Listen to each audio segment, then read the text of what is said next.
Okay.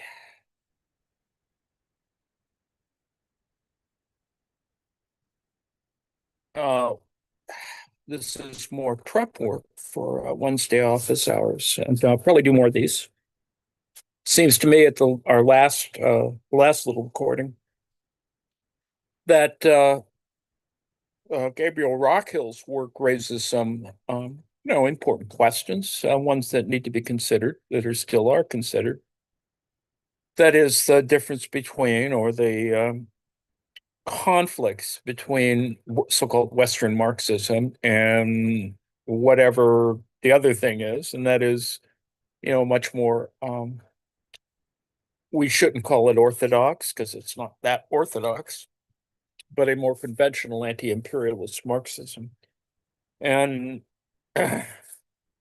that's not to say that Western Marxism, wasn't anti-imperialist, and that's kind of the crux of the problem. So, to that end, I wanted to look at and it's just a return because I think I may have done a recording on this, but regardless, I mean, I read it before, so but I think it's worth returning to, particularly since the author, Steve Keen, uh, in his quote unquote retirement, I suppose, uh, continues, I think, a certain post-Keynesian approach that is informed or does inform Marxism. And so that plus other kinds of ideas, Minsky, Kalecki, et cetera, all of these need to be sort of reconsidered if just sort of accept this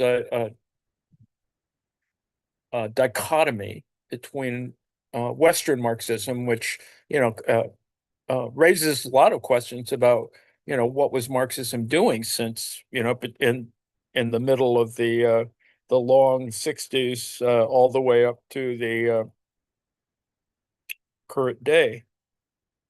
And I don't think it you know destroys any particular kind of or delimits it. I think often it is the case that all these wonderful discussions of Marx always need to be framed in a scientific way against other kind of materialist practices, and and to look at the continuity of it. And I think that Steve Keen is his 93 text is worth returning to for those kinds of reasons. So that's kind of why I'm doing this.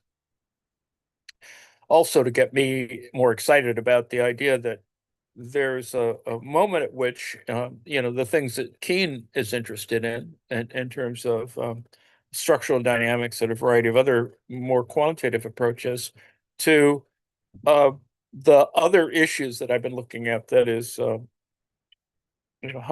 how can one reconcile the certain issues that manifest themselves spatially, or and I've looked at that in a variety of ways. For example, to look at Ms. Wilka's subsumption text, because it comes from critical geography, raises some of those kinds of important questions, not fully, empirically explicated. But I think you really want to sort of see that all that fits together well, and that there are useful and reasonable examples that can be looked at that describe a kind of, um, as I've mentioned before, a virtual approach to capital that is, reconcilable with a whole variety of other practices and doesn't indulge, because I mean, it could, I suppose, Rockhill's critique of, the Marxism of that other sort, as non-imperial Marxism as or imperial Marxism and non-anti-imperial Marxism as a kind of uh,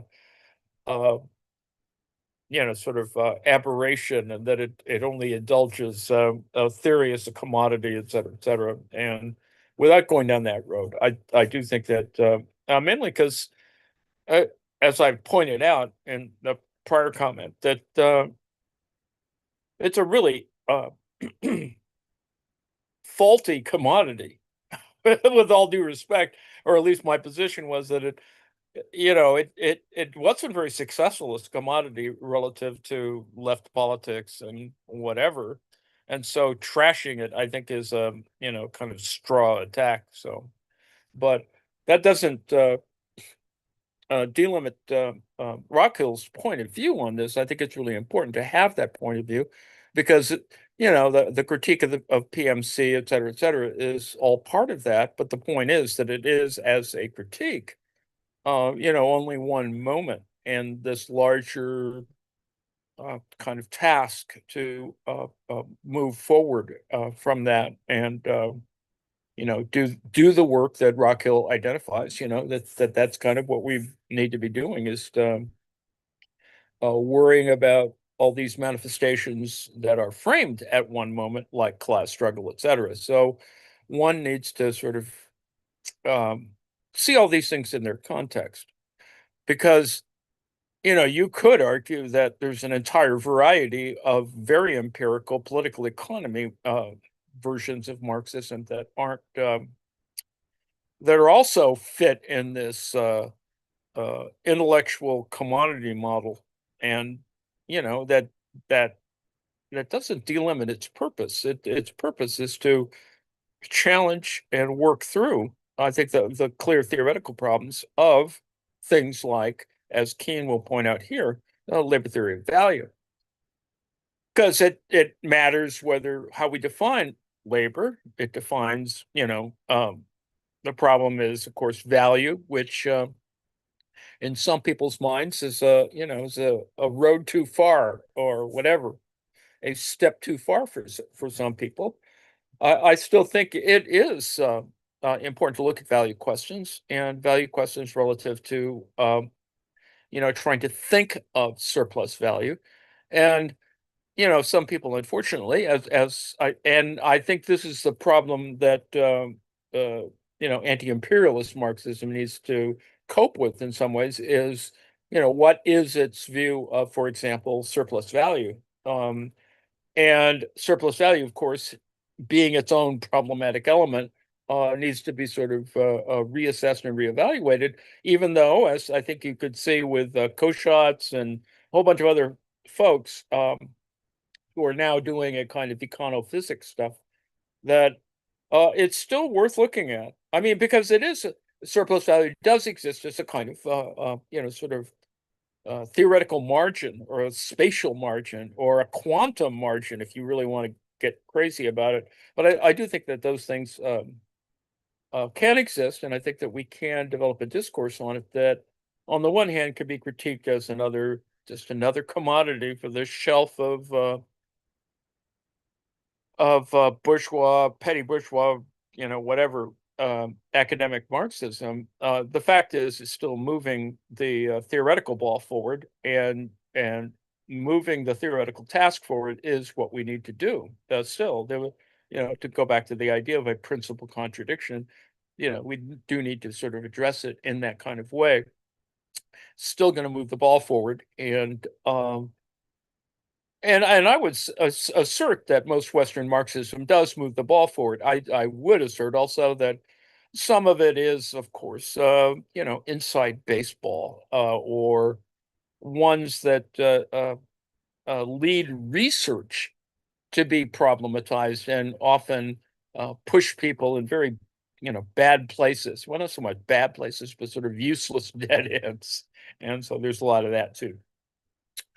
All right, so I quoted from the end, Keynes' conclusion of this 1993 paper: the tendency of the rate of profit to fall suffers a similar fate. The tendency of the rate of profit to fall is a key concept, one which has been interpreted in all kinds of ways. And I think we've looked at this before. The idea that um, that in some varieties of Marxism, and Rockhill addresses that as well, is there's some expectation, or idea about, how crisis fits into this Marxist theory of crisis, and that capitalism, is it going to wither away? Do we have to expect it to wither away? Is it, and maybe that's not the point. The point is to keep moving critique forward, which is, I think, really more important because I think we will get to, well, one way or the other, something else. Now, whether it's a good or a bad thing is, that's a whole different question, but it's going to move in that direction. Not in my lifetime, but, eventually. So, and it's not a hope. I think it's an expectation that we've moved from the beginnings of capitalism as on issues of like currency uh, and the evolution of concepts of capital, and we've been at it for several centuries, and it wasn't until Marx to sort of say, well, we can combine a bunch of these things and you can see the continuity of it and you can see the structure of it repeated. For example, you know, the techno-feudalism or whatever that we might see in the current, under a current critique, it's not that different from the critique of certain things that were uneven developments in the 19th century for Marx. And they were legitimately problematic. The uh, major nation states being governments being overthrown, the end of various or accommodations of various monarchies, and a bunch of other things that are part of empire. The building of an empire, certainly in the 19th century, and of course, the fetishizing of that empire, which is currently goes on in the current context, with Greenland, for example. And, I don't think it's that serious. I mean, well, it'll get serious if certain other things happen, people die, et cetera, but I don't think that's going to happen. And I think the reason why one can say that that's not going to happen is from other parallel events, which only show that there are a lot of cowards running around, but also a lot of greedy people, and that's kind of where we are. uh, Tech bros and et cetera. All that is really no different than the 19th century. I'm not saying it is the 19th century, nor is it a return to the 19th century. It just has a structural similarity, which is the same reason why we do what we're doing. That is, even to pose the notion of a techno fascism or a techno feudalism is not simply to create another commodity form, a brand, branding Marxism, which I suppose you can sell books with that. But uh, frankly, since books now have become digital, not immediately recently, but have evolved into a digital form, we have less issues of the commodity form, and I think we will for a while anyway, until other matters, currency matters, other value matters get kind of worked on. So I think it behooves us, whatever, to begin to look at the original set of questions, see how they do or don't exist in the current form, and work through that. So, for example, um, in crypto, you could have a Marxist analysis of crypto, and it doesn't have to fall to a kind of a dogmatic or a primitive form of LTV or other kinds of its orthodoxy still is rooted in class struggle matters. And in fact, you can see the contentions of those class elements working out in a variety of contradictory forms. That is, you can still arrest idiots who do crypto. I mean, you can physically arrest them and put them in prison. So until you don't do that or can't do that, which is not the same thing, um, I think the material analysis still works, and it works in interesting ways. In terms of the recent activity, all it shows is that you have much larger criminal classes that are part of the class struggle. The class struggle is built on this kind of corruption. And that alone may be contradictory as well, but I think we need that literature needs to be worked through as well, because you have an entire literature that says, oh, well, we want to reconcile nature and man and the Capitalocene and blah blah blah, and that's all there. That's fine. And yes, you can brand it, and you can get people can build their careers and blah blah blah. But ultimately, there is still a body of normal science that needs to move forward, can move forward, moves forward because of, if you use a Kuhnian model, the incommensurabilities that that present themselves as anomalous in the movement of a normal science. And you can see that to get back to the thing here, is that Keen is one of those guys, amongst others, Koshot, bunch of Cockshot, all those folks. You can see all of those things as of a piece of a much larger, if you want to indulge that, a kind of research program that challenges, um, and you don't have to call it Marxism. I mean, that's the problem of Marxism in effect as a brand, even. And it problematizes it for all kinds of interesting ways, which I think Rockhill himself needs to sort of look at. That is, that there are groupings within this non-imperial or imperial Marxism that are that way for a variety of reasons.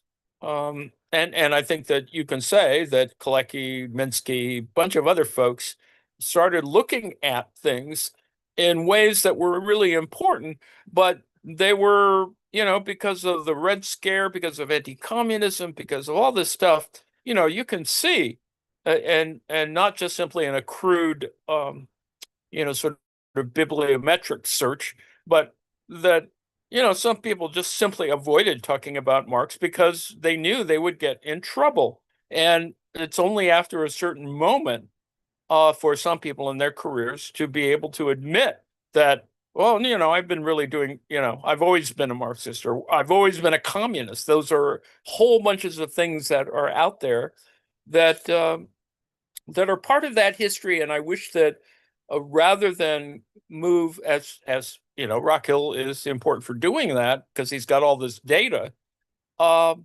this empirical stuff to work with. I don't think that's the only thing. I think you have to expand the problem. His argument is a reasonable argument, but I would say that it's marginal and works in isolation from the larger knowledge building project, and is important, certainly because of its hegemonic position relative to um, hegemonic academia, et cetera, et cetera. But I think that there's other things that are there that are part of a history, not the history, that are also important and problematic. I mean, and it's not reactionary. It's just a fact that, in the Soviet Union, whole bodies of knowledge building were, purged in no different a way, and in fact, probably worse way, if you want to look at it more seriously, than what Rockhill is trying to say about, as a kind of, I wouldn't assert it as a revisionism, but it's certainly one comment that you can make about the body of knowledge, the community of scholars, the community of Marxist scholars. So anyway, so I didn't even get past the first sentence here. Tendency of the rate of profit defaults suffers a similar fate. This tendency, this is Keen, right? Steve Keen, like the transformation problem itself. Note that the transformation problem is bigger than the tendency of rate of profit to fall, much like um, the organic composition of capital is also a component of the transformation problem, if that's, you can frame it that way anyway, was founded on the proposition that labor was the only source of value. And that's, this entire thing for that. And that there was a tendency over time for the ratio of capital to labor measured in value terms to rise.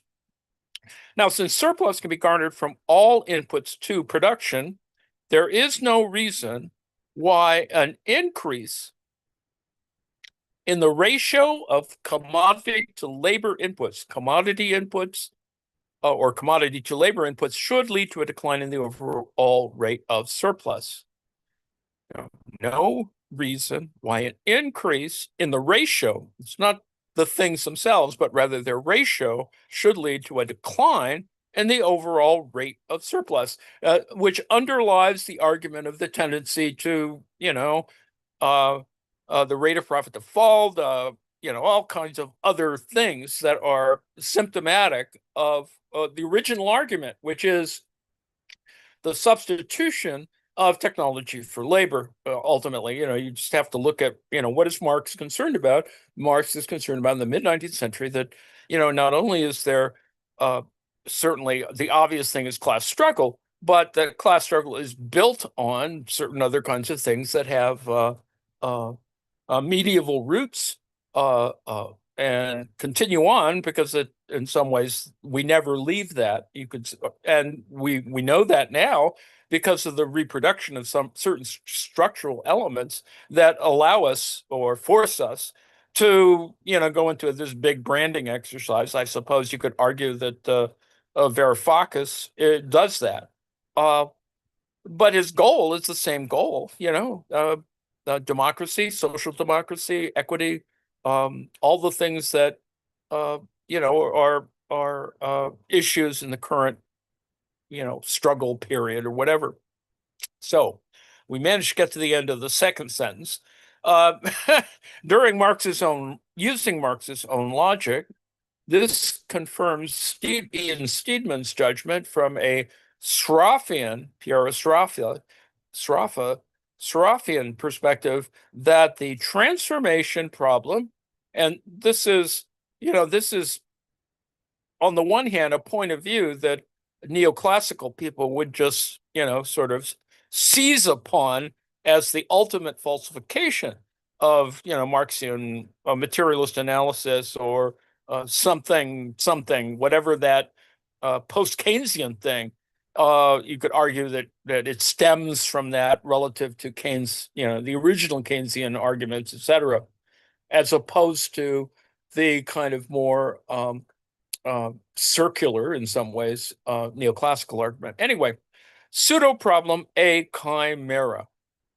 So just that, that argument or that proposition, that claim, is one that is it's fine to trash it. It's fine to, it has a history. It's not a complete dead end.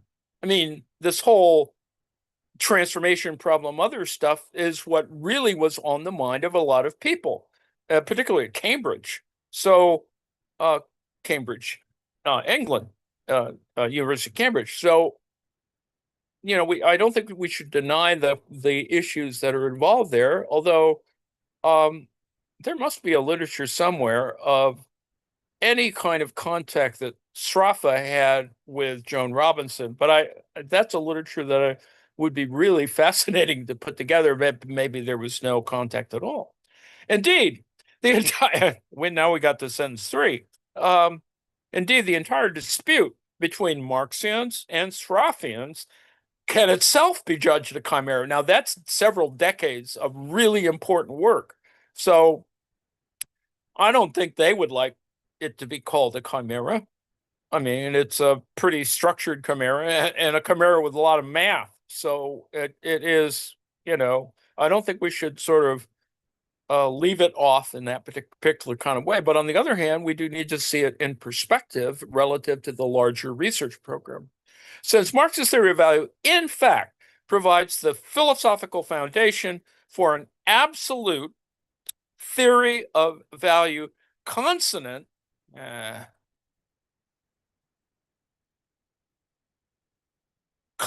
with Sraffian analysis, in which, remember, well, without getting into the whole thing, Sraffian analysis asks for certain kinds of things that can be built upon, uh, certain Ricardian concepts, neo-Ricardian concepts, which just even oppose that creates a whole nother set of problems.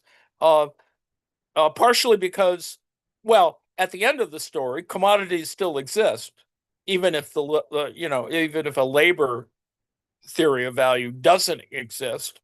And it is the kind of moment at which things kind of break, one way or the other, or in multiple directions relative to the theoretical project that, for example, Rockhill critiques. Um, and yes, I understand he's moved further on in that, and I think that's worth still having that kind of conversation. So anyway, in which commodities in general, in a system of commodity production, are regarded as the source. Already when you talk about a source, you get into a determinism thing. Source of surplus value. Further development of the method discussed in this paper should provide many worthwhile additions to the intellectual weaponry of Marxian analysis. In this new tradition, which can exist cooperatively, now you see it. It didn't for a while. It didn't really exist cooperatively, even at the most left of in the most left of economics departments, for example, that is of a certain type, containing the superior concepts of um, the superior concepts of dialectics and value. And we've already gone through, why dialectics can have this kind of power as a research program, as a method, as a way in which you can talk about what Rockhill calls DHM, dialectical historical materialism.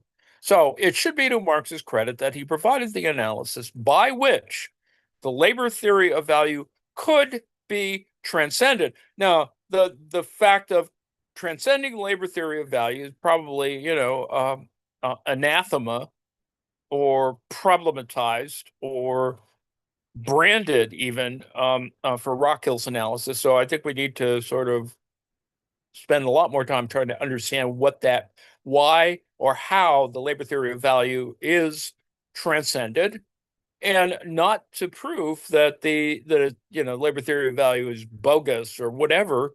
Because I think you could probably create enough empirical examples to do that, but we also have, now that we have computers, um, there's a whole body of research that doesn't do that, that says, well, actually there is a kind of labor theory of value there, and the numbers and the actual numbers work, which you couldn't do, or you could only do in semi-controlled, circumstances. But now we have the power to do that, and I think that Cockshot and a variety of other folks have given us a way in which we can talk about it. Now, that body of research, of course, moves off into a kind of a physics problem that ultimately still has its own issues, because physics has its own issues. For example, with concepts of gravity, for example, are on the one hand, moderately stable, but there's still a lot of open-endedness to it that I think you'll find when you apply the models, the dynamic, structural dynamic models, to an economy, that it there are other matters that are at work, and some of those are part of the Rockhill critique that, on the one hand, he attacks. On the other hand, you sort of need them to get your class struggle deal going. So anyway, and labor and commodities together regarded as the joint sources of value. So finally got to the end of the paragraph. But the point being here is that if you take Rockhill's kind of model, as it were, it's still all of this brand Marxism, or anti-imperialist uh, whatever, a PMC Marxism, I guess we could probably call it that. In fact, maybe that's the better way to attack the problem. That that kind of activity isn't totally lost, because it is engaging in exactly this question of the marks that we keep for the commodity development which is a result, of course, of essentially a fracture between Department One and Department Two in the, Volume Two kind of model, and also which is represented in some portion, in some way, to the Volume Three rent problem, which we've also kind of fiddled around with. So all of those things um, are examples of kind of joint issues, whether it's joint production, joint distribution, which this is gets to the circuits argument of Volume Two and also of David Harvey. So all of these things fit together, and not in problematic ways. They exist in ways that are still consonant with the fundamental anti-imperialist issues, and understanding, of course, that imperialism itself as a concept has its own issues, branding issues, if nothing else, relative to things that we sort of need as part of the analysis, but not completely um, uh, overdetermined in our argument, like Hart Negri, a bunch of other things like that. So joint social value. So in this one paragraph, um, on the one hand, you have those, you have bog standard political economy. On the other hand, you have something else post-Keynesian, something else post-modern, whatever that might be, and a bunch of other post-structural. All of those things work together. They can work together. It's not a totalizing discourse by any means, but ultimately you have to have some of these tools in order to get it to work out properly. And lest we get into the real weeds of the PMC period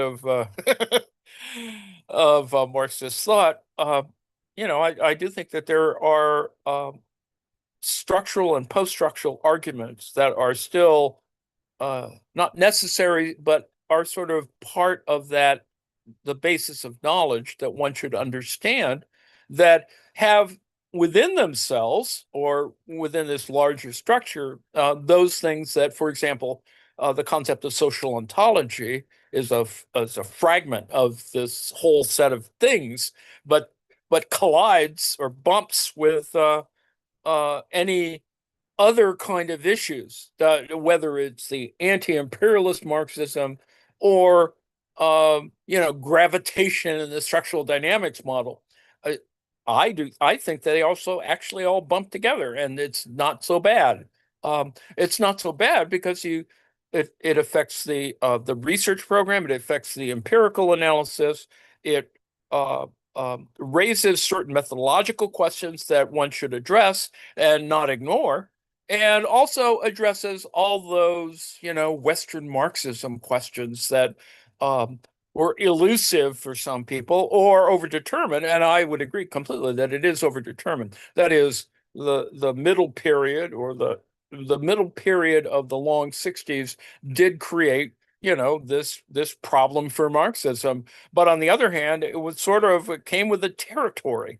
It's part of the territory. So I finally got to the end of that paragraph. So let's look at the next paragraph. Or when no, wait a second. Da, da, da, da, da, da, da. Yeah. And I got through both paragraphs. Let's put it that way.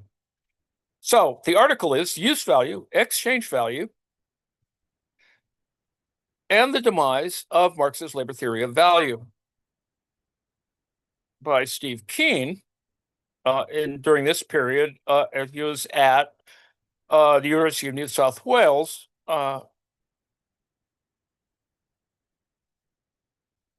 It's before that. There's a whole bunch of other history for Steve Keen that's also interesting and has probably all of its own interesting intellectual history. Anyway, so let's go through this. This is a 1993 article. It's moderately short, or it's normal length for articles, and that it's worth considering. It's not anything that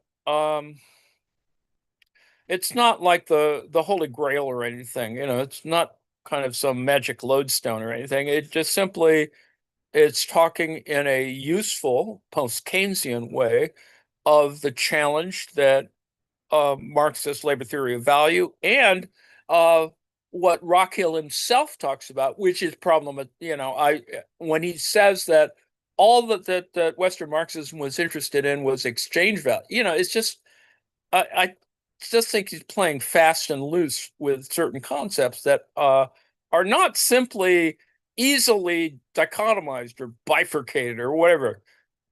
Exchange value versus use value. And I just think you can't do it like that.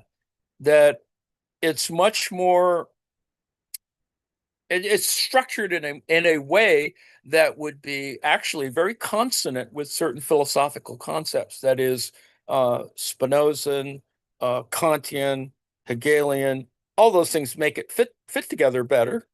And then once you get to the 20th century, you begin to see, oh, okay, part of that problem is a language problem or a translation problem. And that often is the kind of current problem that we do have. Uh, let me, before we start reading this, for example, uh, the Khrushchev comment about we will bury you is a mistranslation in many ways, or a misinterpretation built on an entire kind of model of war that is incredibly problematized, because it's not about we will bury you as though we're going to drop a nuclear weapon on you. It is simply that we will get victory by, in a very dialectically materialist way, that we're going to bury you in your own contradictions.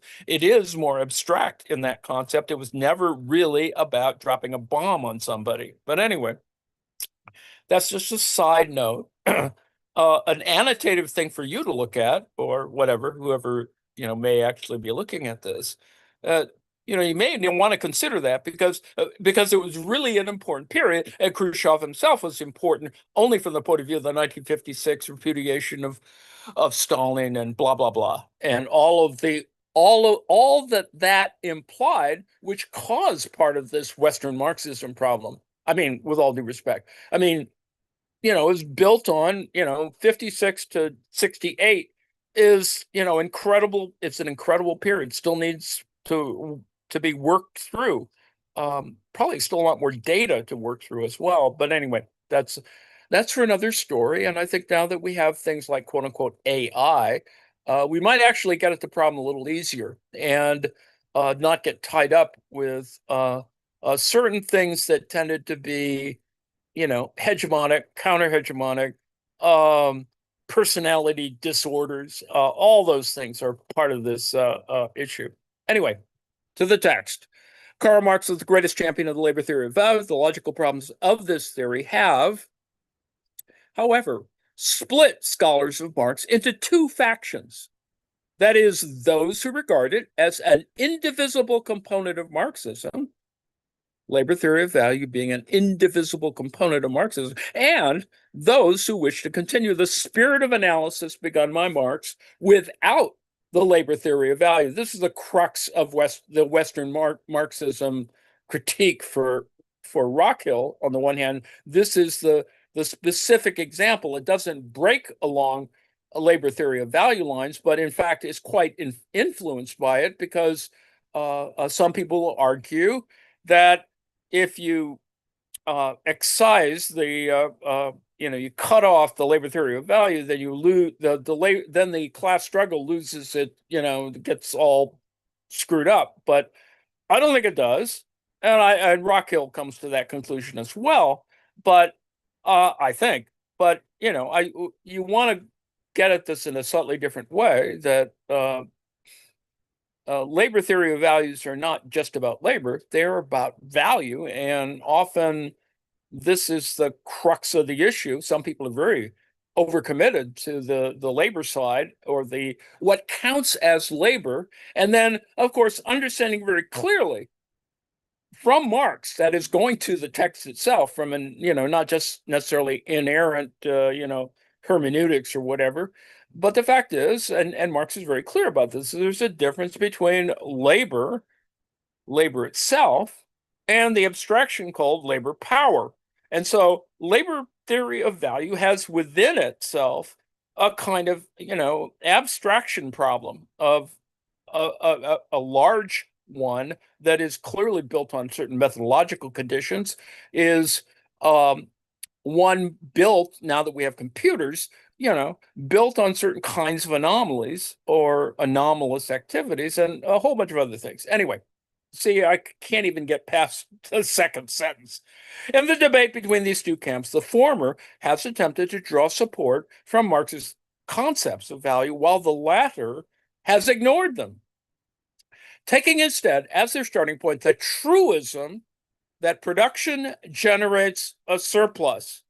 You see that, that's an arguable problem, and one with a tremendous number of misinterpretations relative to volume two and blah blah blah. You know, um, anyway, nevertheless, a careful examination of the development of Marxist logic uncovers the profound irony that after a chance rereading of Hegel, a chance rereading of Hegel, Marx made a crucial advance, which should have led him to replace the labor theory of value with the theory that commodities in general are the source of surplus. And we can argue the historiography of it, but it seems pretty clear that the this notion, is the one that kind of separates the earlier Marx from the later Marx, the Marx of I guess the second edition translation Marx. Without getting into the weeds on this. But I think that once you see that in Capital Volume 1, that in its final version after, Engels and Marx have sort of, screwed around with it a lot, is that, ultimately they're headed in the right direction. This is why Sraffa remains important, because it is a way of thinking about the capital problem. However you want to do it mathematically, it has I think important elements, some that have empirical, implications, some that, uh, uh, get confused when people get too tied up in certain other issues about, for example, competition, uh, what counts as classical in terms of classical political economy, and a bunch of other stuff. You see, I can't get in one sentence at a time. Marx's value analysis is thus consistent not with those who would defend the labor theory of value, but with those who would transcend it. Now, in the Western Marxist or the post-structural kind of thing, you automatically have a whole bunch of other assumptions built into the one sentence here. And, you know, what counts as transcending, and we'll get at this, but it seems to me that's another issue that is an important issue that is clearly being worked through in a variety of different disciplines in different ways, and can be built on the metabolic rifts, the ecological stuff, if you want. You don't have to do it that way. And I think that's what the point of the Saito work is, to give us that opening to go, okay, well, you can do it this way, but another way is fine. It doesn't negate or cancel out, contradict in a pure way, eradicate the other point of view. Anyway, all of which is the way in which we think about the dialectical. Marx did not properly apply this analysis to non-labor inputs. Well, the cornerstone of Capital was his correct application of the same analysis to labor. This is the volume 3 problem, or the one that ultimately goes from, in terms of theories of surplus value, which still needs to be worked through, but that's a whole nother story. This unjustified asymmetrical treatment of the labor and non-labor inputs to production is therefore the actual and unsound foundation of Marx's labor theory of value. Unjustified, asymmetrical treatment. So this is the question of what counts as labor. What is the assumptions that we would make with the difference between labor and labor power? And it doesn't necessarily break on the issue or separate or whatever on the issue of time, but time is one of the a key component. Let's put it that way. I don't want to get into it, whether it is or it isn't, or what type of variable it is. So anyway, once that treatment has been corrected, the Leiber theory of value collapses. So we've got a lot built into this one paragraph, where Keynes says, well, Marx didn't properly apply this analysis to non-labor inputs, which implies the whole financial capital thing, financialization, all that other stuff that's been built from that, which is really important and cannot be removed from the analysis as much as one might want to ignore it or think that it's not that important. It is that important. It is what has created some of the major problems, and if you're an accelerationist, it's a good thing. On the other hand, it creates more, misery or whatever. So the cornerstone of capital is correct application of the same analysis to labor. So labor, non-labor, and labor, non-labor is not necessarily, particularly in the 21st century, the difference between paid and non-paid, and then ultimately the whole wage question. So all of those things are part of the problem that, kind of move around in a lot of different ways, but it's still one that we have to get to. And yes, I've reached the point where in my prior treatment of this article, some people ask certain questions and I didn't know how to answer it. I think I have a better way to answer it now. So I'm going to continue. Section 2, early Marx, the labor theory of value. Marx did not immediately adopt the labor theory of value. No, he didn't. As Mendel observes,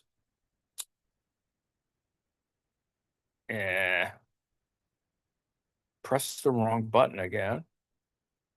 As Mendel observes, his process of conversion began with his study of the English classical political economists, and the concept did not come easily to him. No, and that's Mendel's discussion, but note that Mendel gets built on by, our Sheikh and a bunch of others who are trying to work through the classical political economic questions.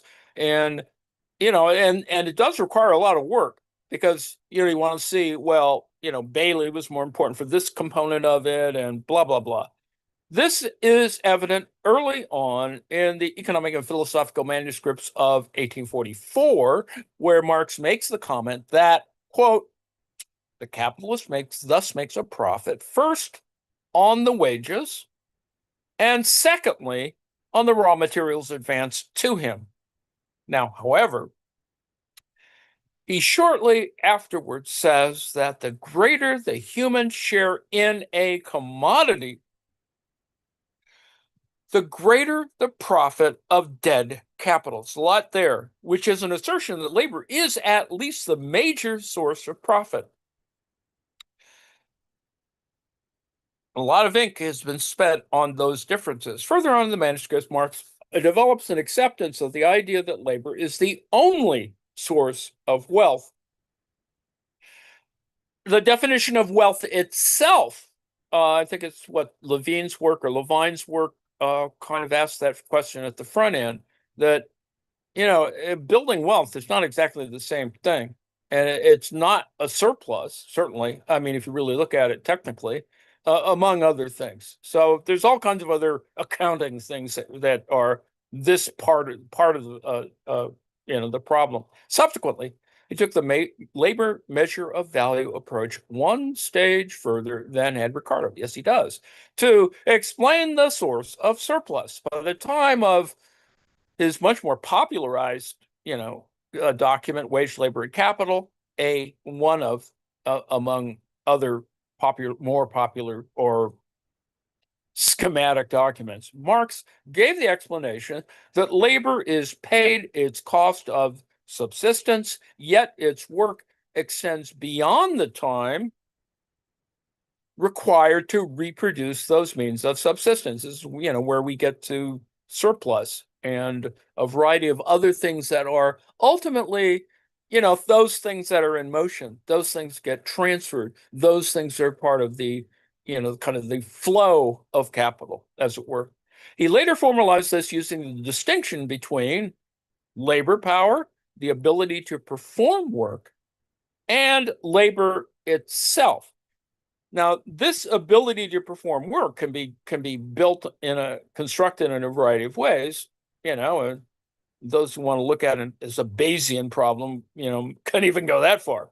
So capitalists purchase labor power by paying for its cost of production. Note, of course, this has its own issues. Paying for its cost of production and receive the far greater quantity of its ability to produce value.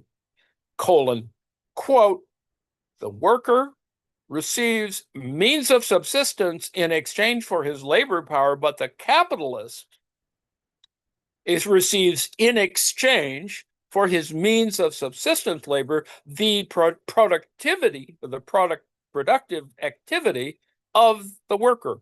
The creative power, you see, even that will have its own issue. The creative power, because that can be misread, whereby the worker not only replaces what he consumes, it's a substitution issue, but gives to the accumulated labor a greater value than it previously possessed. So I think you can sort of see where that's going. This is that issue, we have paid, unpaid, wage, blah, blah, blah. And often I would assert in English, this is where it gets kind of messy. And, it is not seen as reconcilable with other kinds of discourse. But anyway, the concept of a use value.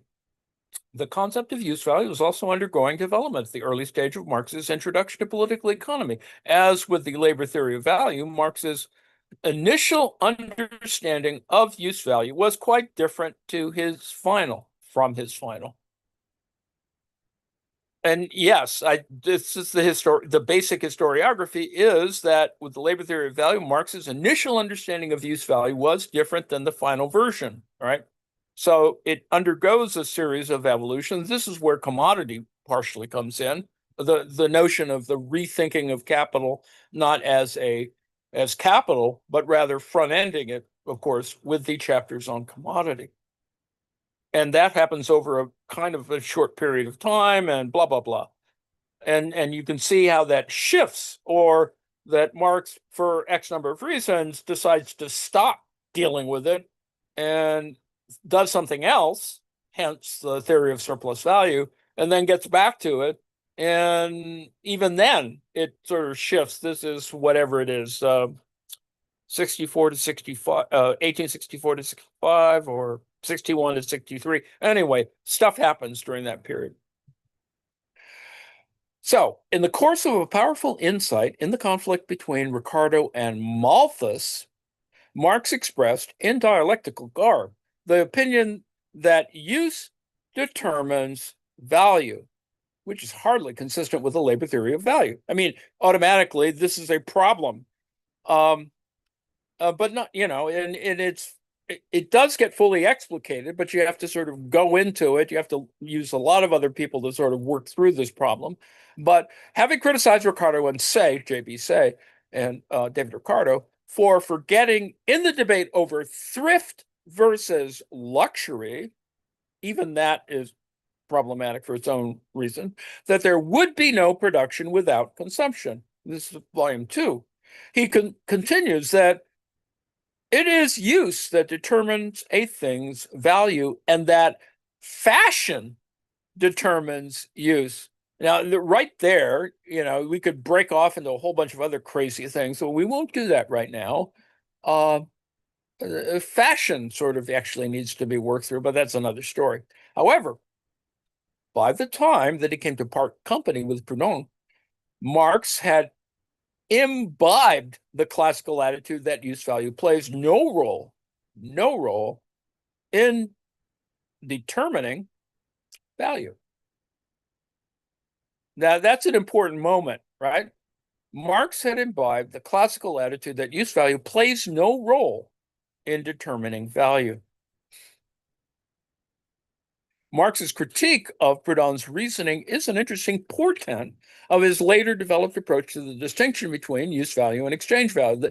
And yes, it is the same kind of distinction that I would assert that Rockhill is making, which on the one hand is a good thing from a orthodox point of view, is a bad thing because it doesn't, I think, fully explicate what these things mean. But anyway, that's without reading enough of Rockhill to get through that. I'm sure he addresses it somewhere. So I'll be open to that as I read more of Rockhill's work. Now, while he rightly dismisses Proudhon's attempt at dialectics, it could be well that Proudhon laid the seed which later germinated in the Grundrisse. So this is that moment, right? This is that moment between the economic and philosophical manuscripts of 1844 and then kind of the first version of Capital. And then the Grundrisse is sort of sitting in this background, which really is important for a lot of folks and may be important because it was ignored or not, there for so much of the period of people, using capital, teaching capital, using it in a variety of very applied ways. So I think that there are some ideas that the Grundrisse gives that is the reason why why people go back to it and it's not overprivileged or fetishized. It's just simply it's just that different point of view that he was fiddling around with, and that represents a certain period in time where Marx is going, okay, well, and it is a dialectical process, I would assert that, I need to sort of look at this in a slightly different way. And the Grundrisse, this body of work called the Grundrisse, sort of, represents that rethinking, right? The Grundrisse sits in a period where Marx is reconsidering this kind of thing, and not so mechanically, because I think there are whole layers of things going on that it affects the ultimate version of Capital Volume 1. Anyway, according to Marx, the gist of Proudhon's attempt at a dialectic was that things of the lowest utility have the highest value, while those with the highest utility have the lowest value. And labor value provides a reconciliation between these two extremes. Now,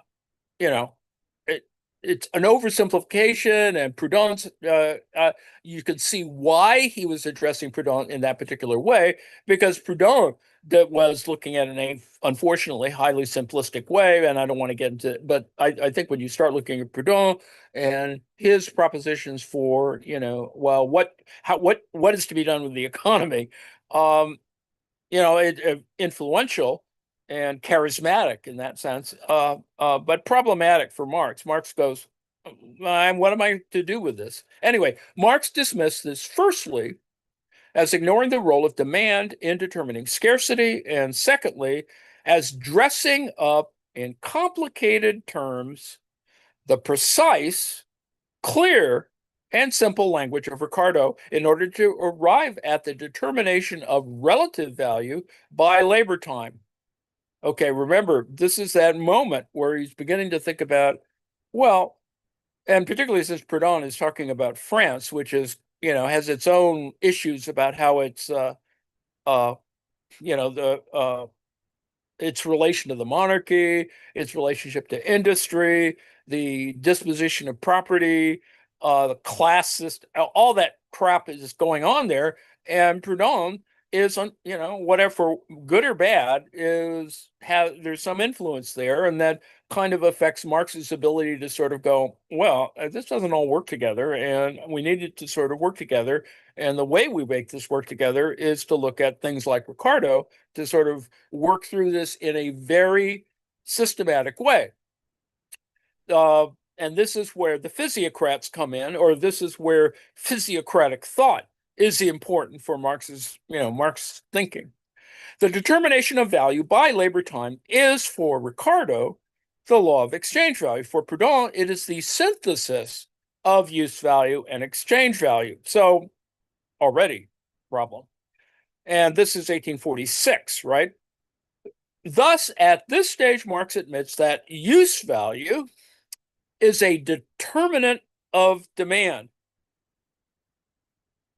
That alone is an issue even to make that statement. But anyway, but the concept plays no active role in his logic. That's a whole nother historiographic problem.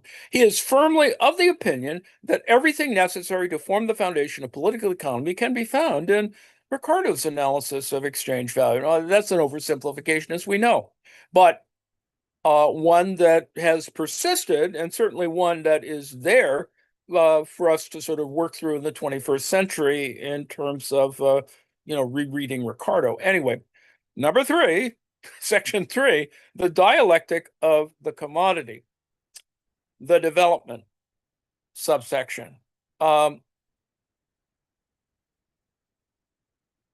Several authors have observed that a chance rereading of Hegel had a profound effect on Marx while he was drafting the Grundrisse. This was the source of my question to Heinrich about Oakley. But anyway, Mandel observes that Hegelian dialectics evidently lay behind many of the dialectic pairs, such as commodity and money, use value and exchange value, capital and wage labor. Now, these pairings are not always good pairings. So, whatever. Mandel observes that Hegelian dialectics evidently lay behind many of the dialectical pairs, such as commodity and money, use value and exchange value, capital and wage labor, labor time and leisure, labor and wealth, in which the Grundrisse abound. The most potent of these was the dialectic between use value and exchange value, and the realization of the role it could play in political economy was first expressed in a footnote spanning 2 pages of the Grundrisse. I mean, it's a footnote, but you know that from a manuscript point of view, that Marx is fiddling around with all these things, and it gets thrown in. Well, anyway, that's it. More historiography here. Marx first realized that the classical treatment of the commodity provided the means by which he could unite his German dialectical philosophy with English classical political economy. And this is why we go to the Grundrisse, because it's that moment where we see, okay, Ricardo has this thing going on in terms of classical political economy, but then now we have to put a kind of a structural logic into it. That's where the Hegelianism that we've been fiddling around with in a variety of ways, and that's why subsumption as a concept, not necessarily as something fully explicated, but as a concept is worth looking at. Anyway, and subsumption is that way because goes back to the Hegelian. Is not quote is not value to be conceived as the unity of use value and exchange value. In and for itself is value as such, the general form. Remember, in other literature, in other discourses that are related to this, we talk about general form, right? Or the general intellect, which is a whole nother thing, in opposition to use value and exchange values, particular forms of it. Does this have significance in economics? Use value presupposed even in simple exchange or barter, but here, where exchange takes place only for the reciprocal use, I pressed the wrong button again.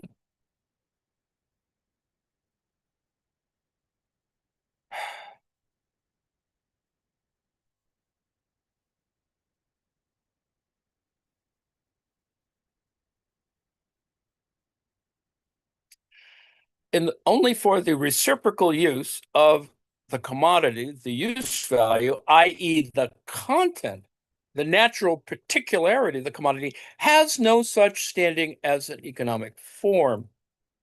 Its form, rather, is exchange value. So already you have the anthropological problems that emerge for Marx. They're not so much problems as they are a kind of point of view, which is why, of course, all kinds of folks who are anthropologists or of that ilk go back and look at these kinds of things because they're trying to work through some of this stuff because they're confronted with this fetishism thing and they need to sort of figure out, well, what did Marx mean about this and how applicable was it or is it in terms of the whole development of the field of anthropology? How does that work?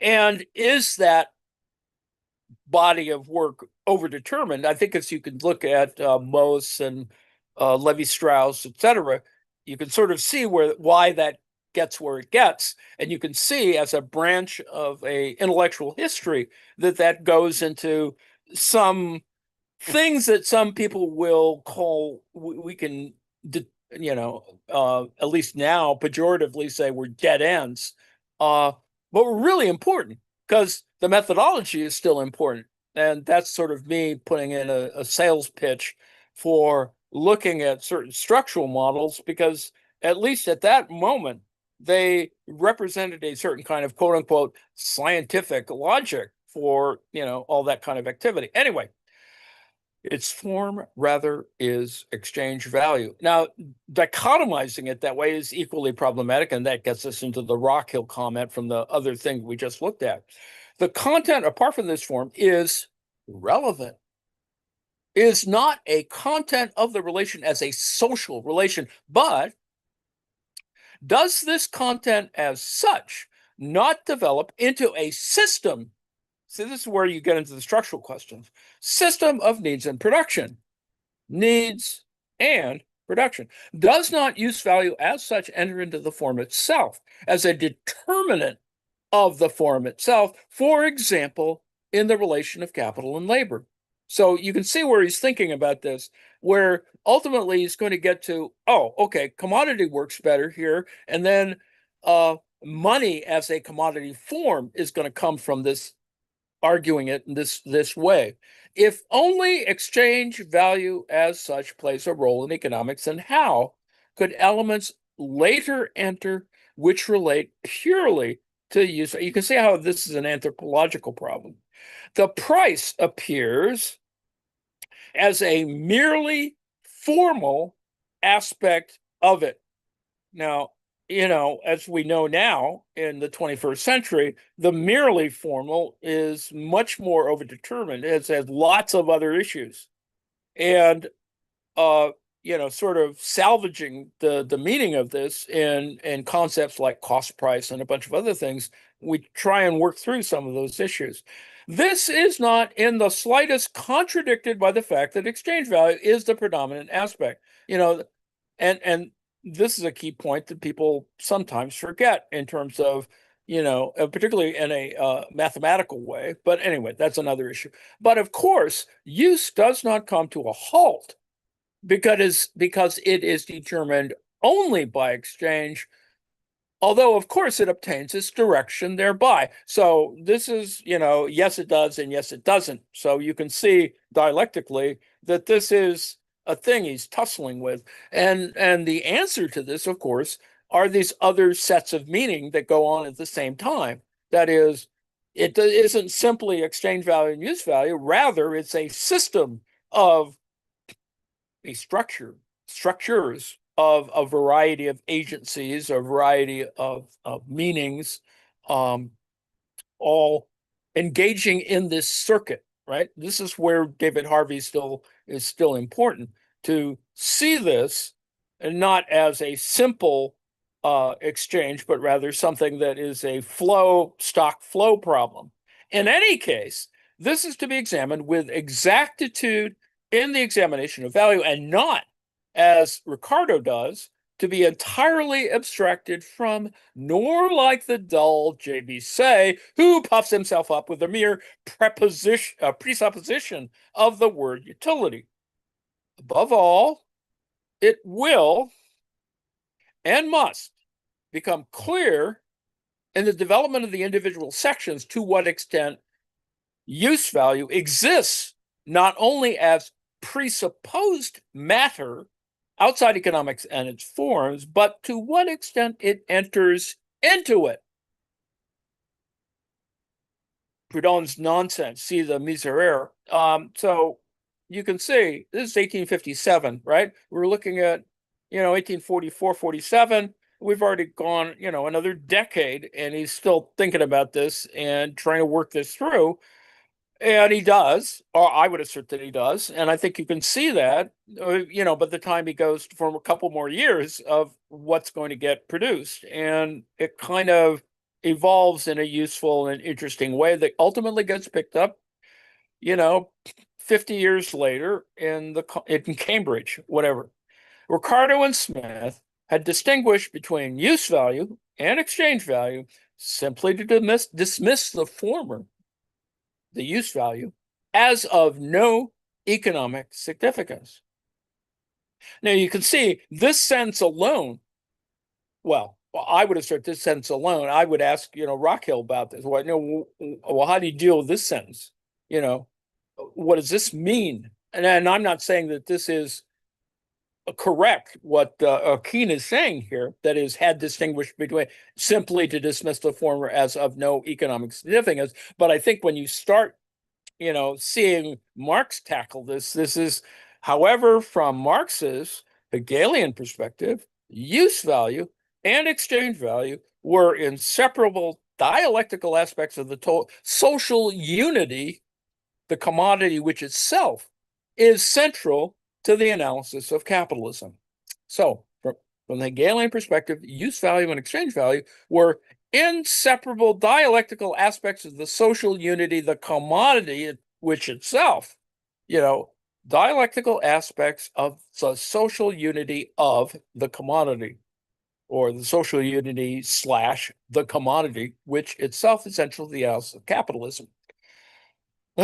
Far from being an economic irrelevance, use value in dialectical union with exchange value could actually be the key to a proper understanding of political economy. Having discovered this dialectic so late in the development of his economics, Marx felt compelled to return to the issues that he previously considered solely in labor theory of value terms.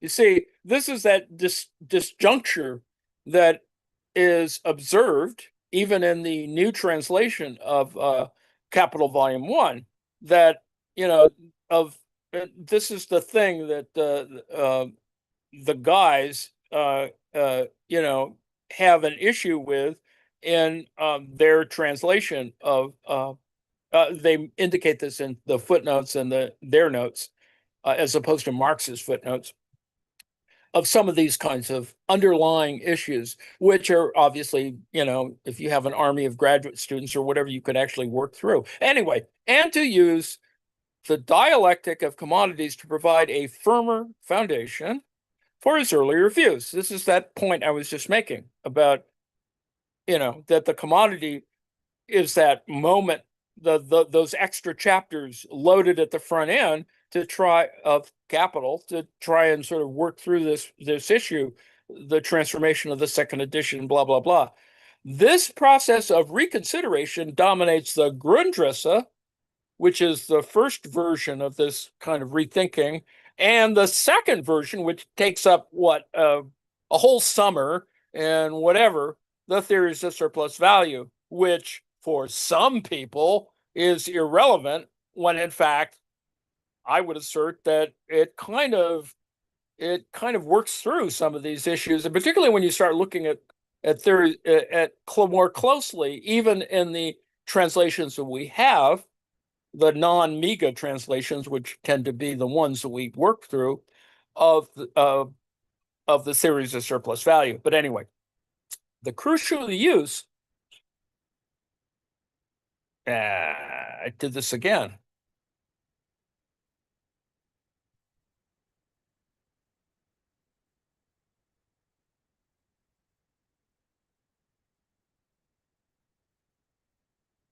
Fortunately, this gives me a chance to take a break, because I'm nowhere near where we need to be in this text, and I'll probably uh,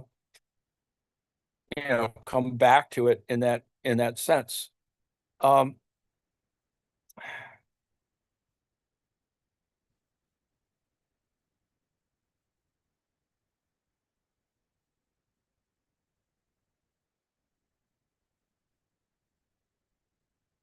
See, we're nowhere near where we should be. The crucial use to which Marx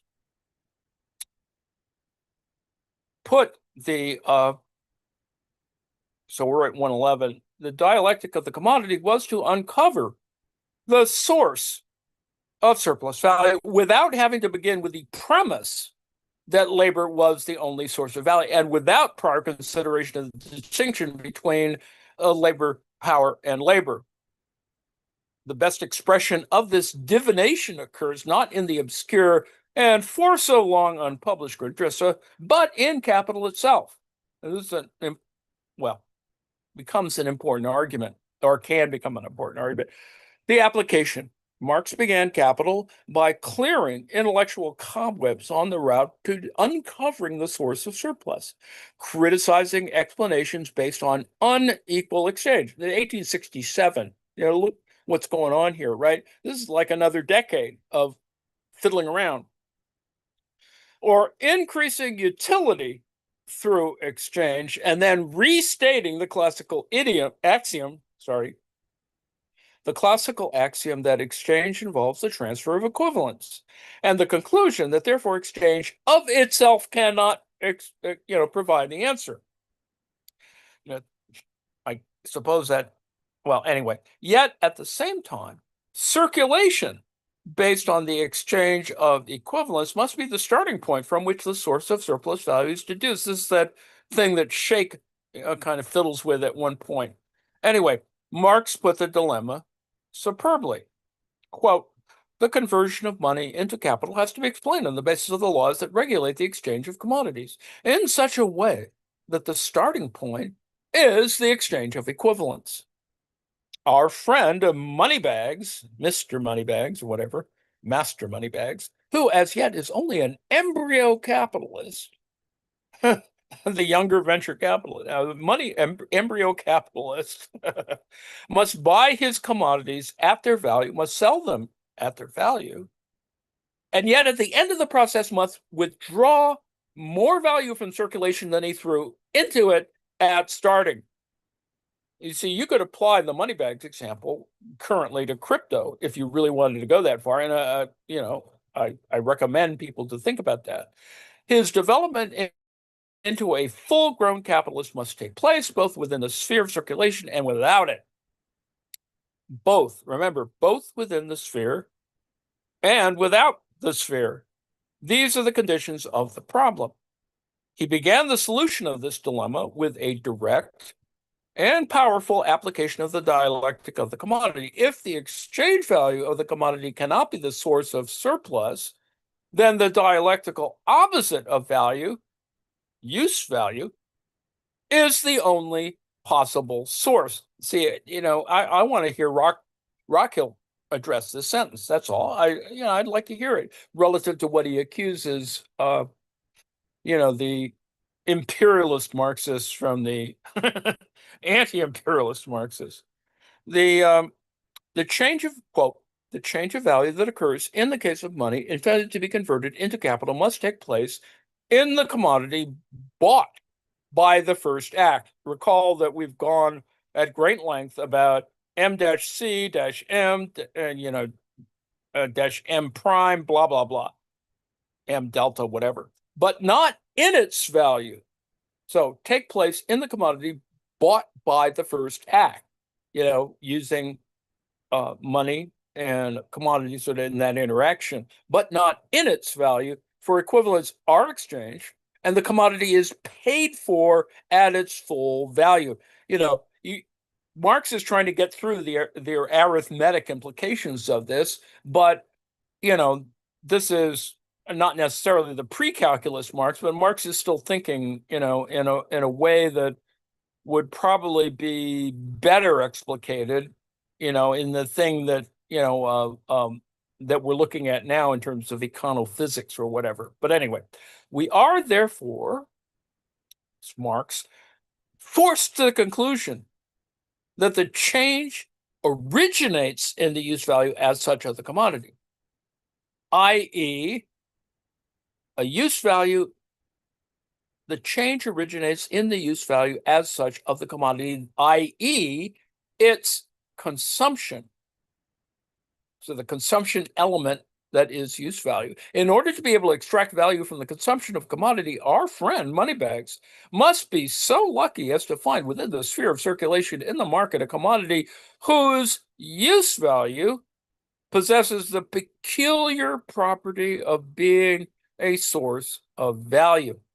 Now, without getting too crazy about this, but I think you could actually analyze crypto with the same set of ideas and not get to the same conclusion necessarily, but reach a point that allows us to explicate the difference between use value and exchange value, and they're not, on the one hand, their unity, on the other hand, their disentanglement, their whatever, their convergence and their divergence.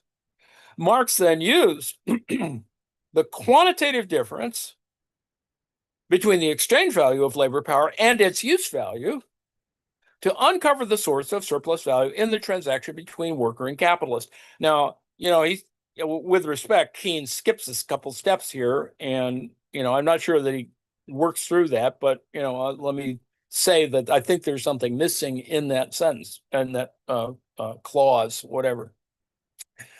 The past labor, quote, this is Marx, past labor that is embodied in the labor power and the living labor that it can call into action already, that abstract difference, the daily cost of maintaining a subsistence and its daily expenditure in work, the workplace, ultimately, get the wages are part of it, are two totally different things. Totally different things. The former determines the exchange value of the labor power. The latter is its use value. The fact that half a working day's labor is necessary to keep the laborer alive during 24 hours does not in any way prevent him from working a whole day. This is that, relative to this abstract surplus labor. Therefore, the value of labor power and the value which that labor power creates in the labor process, in the workplace, are two entirely different magnitudes. And this difference of the two values was what the capitalist had in view when he was purchasing the labor power.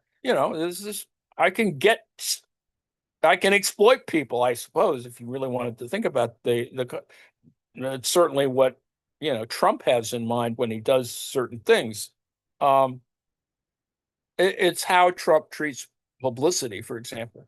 What really influenced him was the specific use value which this commodity possesses of being a source, not only of value, but more value than it has itself. You see, this is that moment that, you sort of have to, what is, how do we get to surplus?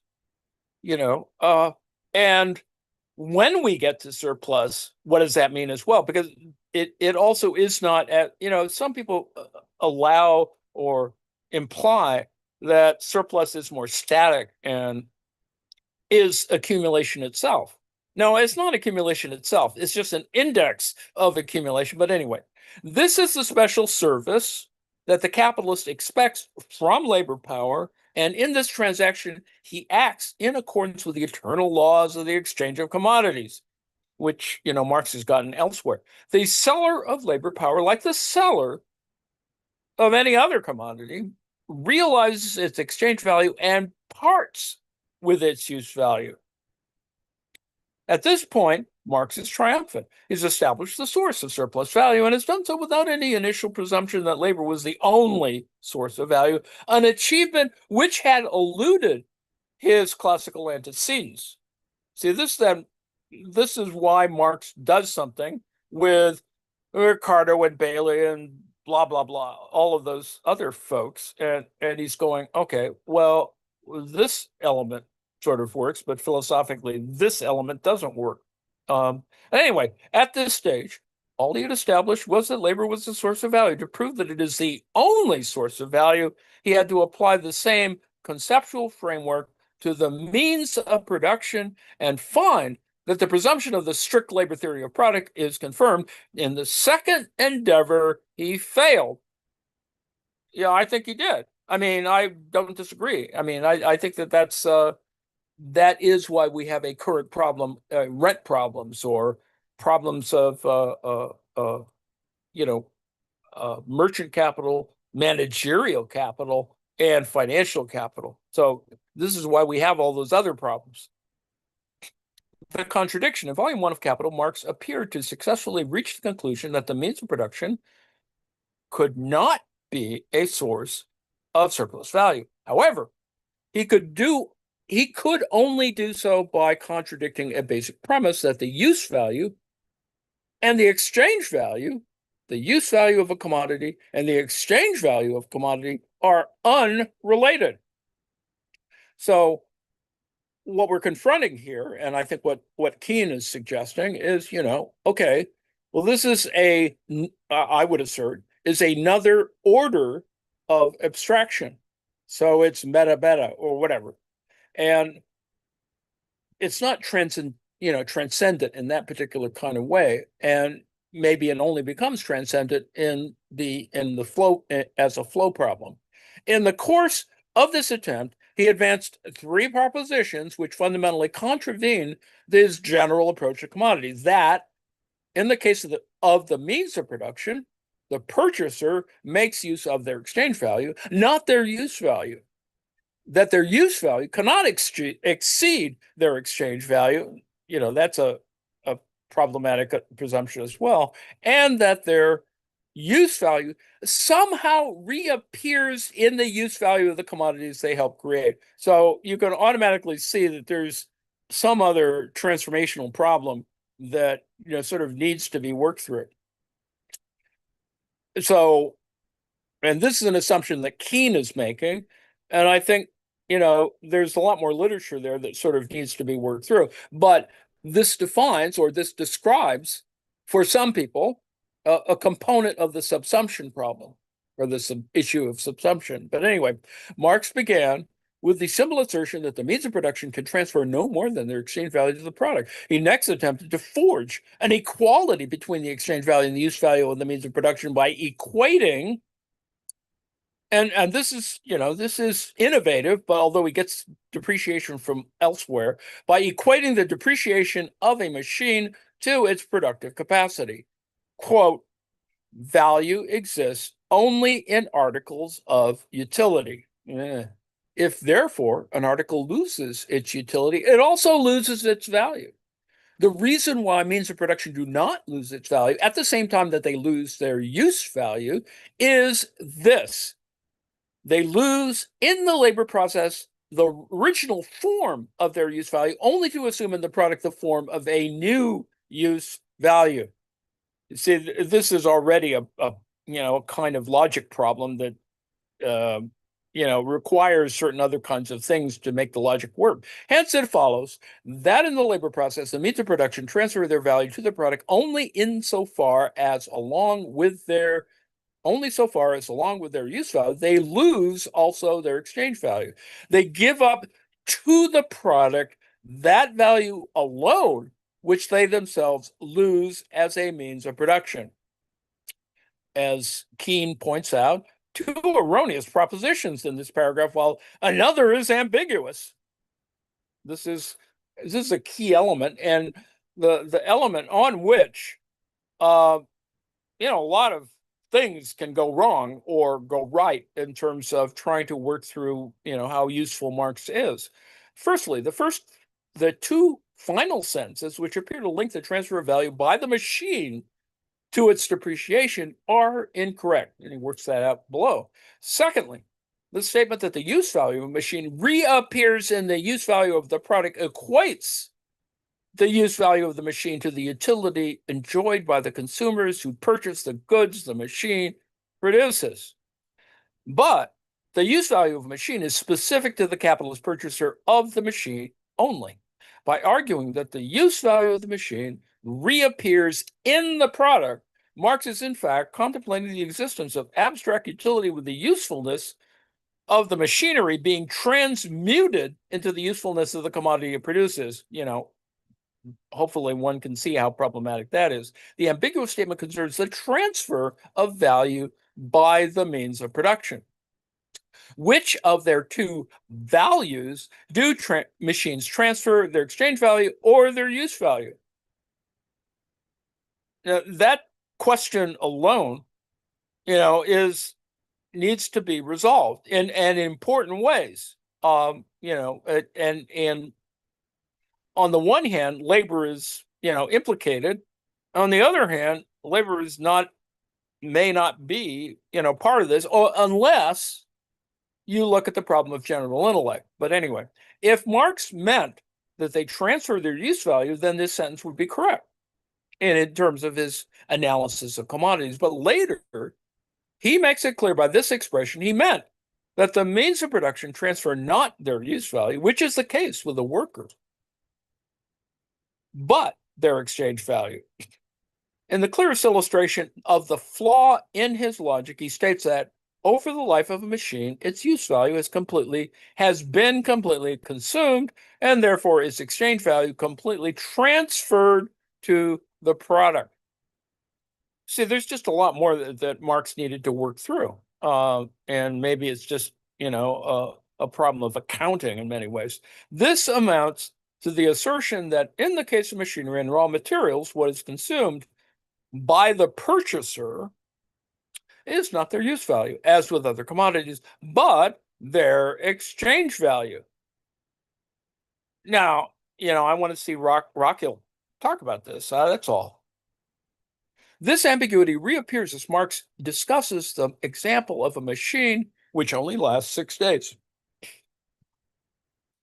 He first states the correct proposition that the machine transfers its use value to the product, but then equates this to exchange value. He says that if a machine lasts 6 days, then, quote, then on the average, it loses each day 1/6 of its use value and therefore parts with 1/6 of its value to the daily product, close quote. Now, initially draws the correct, if poorly stated, inference that means of production never transfer more value to the product than they themselves lose during the labor process by the destruction of their own use value. Now, however, the ambiguity between exchange value and use value is strong, and his conclusion takes the incorrect fork. That is, stating his conclusion rather more succinctly than his reasoning. He says, quote, the maximum loss of value that that is machines, can suffer in the process is plainly limited by the amount of the original value with which they came into the process, or in other words, by the labor time necessary for their production. However useful a given kind of raw material or machine or other means of production may be, although it may cost 150 pounds, yet it cannot, under any circumstances, add to the value of the product more than 150 pounds. Close quote. Essentially, Marx reached the result that the means of production cannot generate surplus value by confusing depreciation of the loss of value by a machine with value creation. This is where valorization can come. Subsumption also can come, but whatever. The truisms that the maximum amount of value that a machine can lose is exchange value, and the machine's exchange value will fall to zero only when its use value is completely exhausted, were combined to conclude that the value a machine adds in production is equivalent to the exchange value it loses in depreciation. With these values added by a machine equated to value lost, no net value is transferred to the product, and therefore only labor can be a source of surplus value. So you can see, where this is, on the one hand, as Keene points out, while the argument may seem plausible, in reality involves a confusion of two distinct attributes of a machine: its cost, that is in exchange value, and its usefulness, that is, as it is its use value. From a Marxian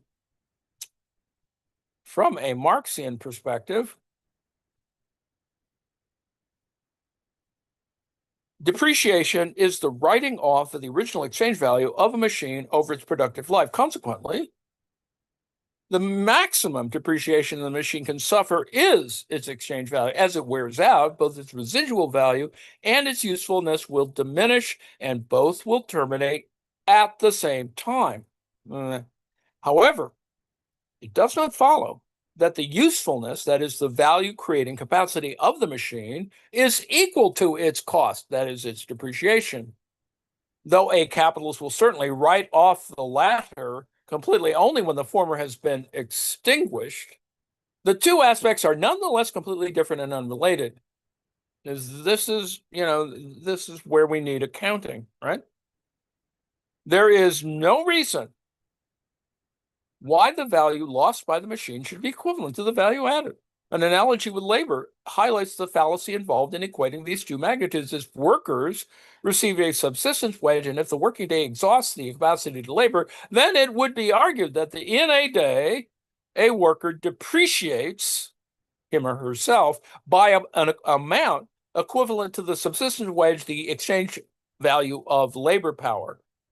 However, this depreciation is not the limit of the amount of value that can be added by a worker in a day's labor. The use value of the labor value added is unrelated to and greater than value lost. And if it were not, there could be no surplus. Marx goes through this kind of trying to work through this, and I don't think he gets to the right place. And as Keene points out, he takes the incorrect fork. But there was a fork. That's the point. That it's not that there wasn't a fork. It's not that he was, forced into this logic. Rather, he had a choice, and he chose, as Keene points out, wrong. So anyway, Marx's dialectic provides the axiomatic basis on which to discern between value added and depreciation, and thus reject the identification of value creating capacity with value lost. As discussed above, depreciation can be equated to exchange value, while a machine's contribution to production is its use value.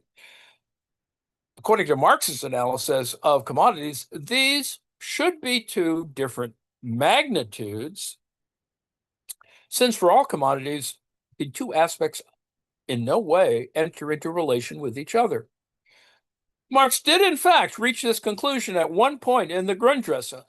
In the midst of a massive arithmetic, exploring how machinery could reduce the price of a product, thus giving an advantage to the capitalist who introduces it, and yet resulting in a lowering of the rate of profit, Marx suggested precisely the method that he should have used, right? This is a choice again, to apply his dialectic of commodities to the question of the value productivity of machinery.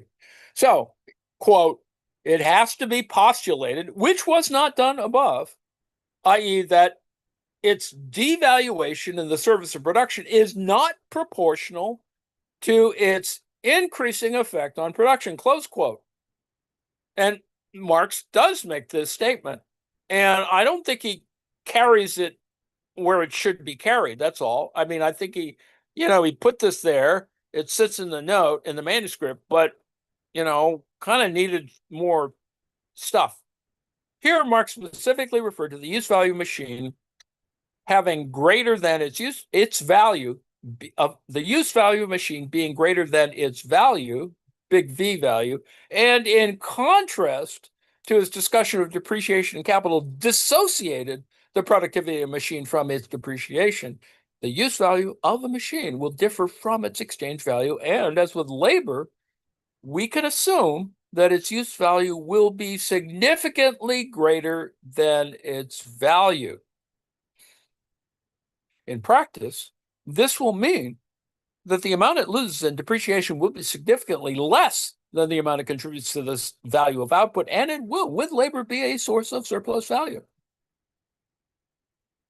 And I would assert, just to break for a moment, I would assert that he gets at this slightly in certain parts of the theories of surplus value, but that's just me, because I'm only guessing.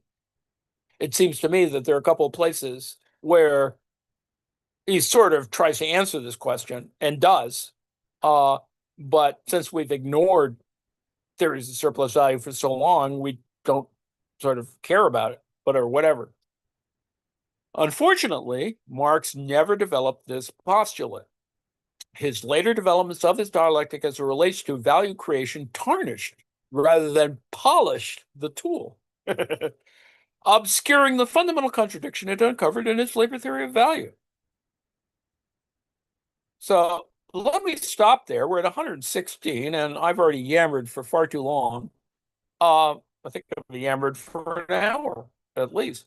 Uh, so let me say that we're at page 116, and we have a few more pages to go. 116. Well, maybe I'll go to the end. Let's just go to the end. Screw it. 116. The quantification of use value. In its algebraic and numerical explorations of value creation, Marx compounded his previous logical errors by using the same magnitude for the exchange value and use value of the means of production, while using different magnitudes for the exchange value and use value of labor power. Now, let me just say that I think he tries to do this because he relied too much on the level of arithmetic he was dealing with. And I think if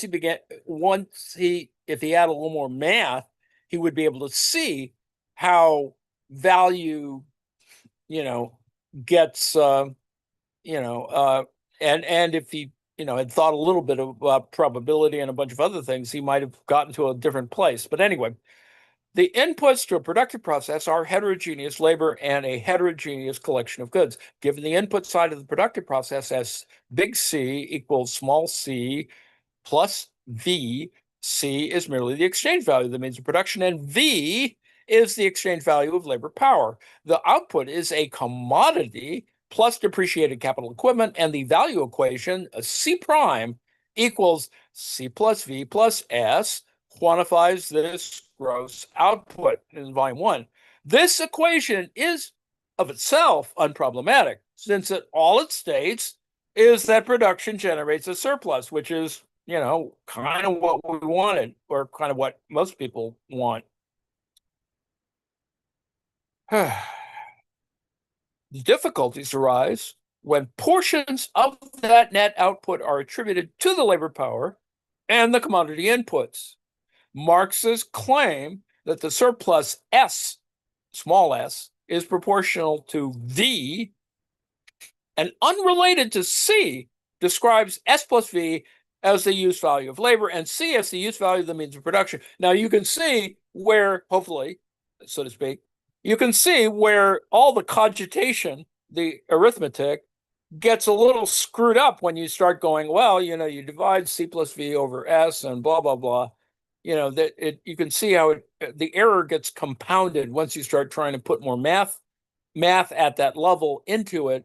And while it sort of reaches a place that you can use in terms of, variables and, abstractions or whatever, I'm not sure that it quite answers the question, because it had this, bad logic sort of kind of built in there, the bad logic choice. And it is certainly the what confused me in reading volumes 2 and 3 is, he gets to this kind of point with the arithmetic and you go, okay, but it kind of works, but then it gets screwed up by the accounting issues, which is, I think, what needs to be, and I'm sure someone has worked through this. There's a guy who at I can't remember which university it is. It's a British university who's an accountant. He's a Marxist accountant, and I'm not sure he fully worked that through. But I've read at least one thing by him, and I think that there's stuff that needs to be sort of worked on. Anyway, Marx made the former identification explicitly on numerous occasions, including the passage in Capital, where he first reveals the source of surplus value. This is 1867, but also 1861 and 1857. So you can see that it is, he tries to be consistent. There are numerous other passages where the use value of labor is identified with similar concepts, such as surplus value, productive consumption, etc., while his characterization of lowercase c as the use value of the means of production was never so definitive. Marx nonetheless was explicit that the quantitative measure of a machine's contribution to production was its use value, not its exchange value. Quote, so far as constant capital enters into the production of commodities it is not its exchange value, but its use value alone, which matters. The assistance rendered by a machine to, say, 3 laborers does not depend on its value, but its use value as a machine. Thus, the contribution of the means of production to the value of output is their use value. However, the quantity which Marx gave for the use value of a machine was lowercase c, which is also its exchange value. The identification of C as both the exchange value and the use value of the means of production was a feature of every numeric example given by Marx in all of his economic works. Yep. In attributing a quantity to the use value, Marx essentially continued Ricardo's implicit practice of treating capital's contribution as identical to its input. Now, you can see how that's a reflection ultimately on, or at least potentially for Straussian issues. The following table summarizes Marx's arguments in volume 1 of the source of surplus value and its use value. Damn it. And its use value / exchange value.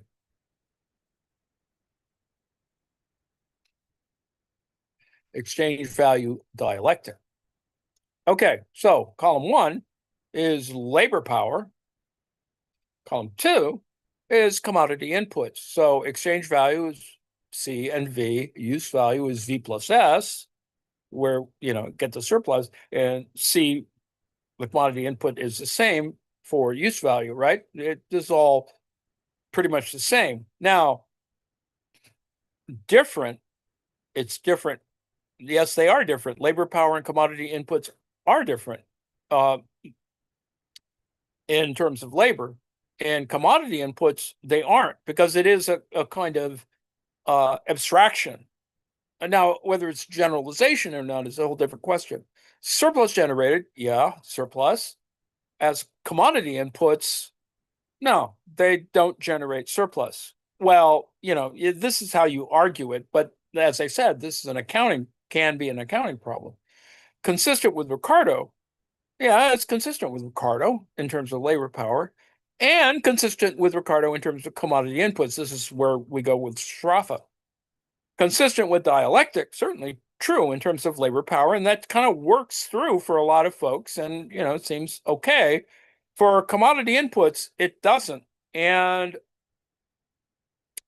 that's arguable too. So I can say here that in column 2, there are issues, and I think Keene gets to it in this article.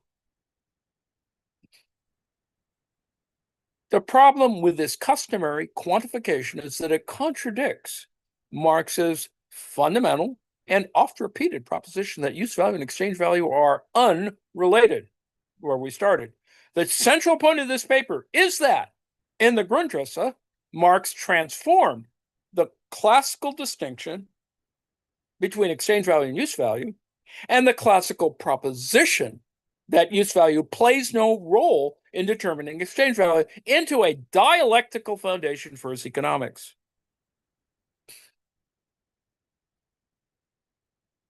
Now, is this the hill on which you want to die on? Now, anyway, I break for that little annotation. Prior to this pivotal logical advance, there was no problem with Marx continuing to follow Ricardo on the issue of the value productivity of machinery. Marx simply made explicit in his theory a concept which was arguably implicit in Ricardo. The assertion that labor is the only source of value could be maintained, sure, albeit with all the technical problems of a labor theory of value. So, it's good and bad. Marx's development of the dialectic between exchange value and use value makes this claim logically untenable. The axiom that use value plays no role in determining exchange value means that in the sphere of consumption, use value and exchange value are incommensurable. in contrast to the neoclassical schema, which makes utility and price commensurable through the devices of, yes, marginal utility and marginal cost.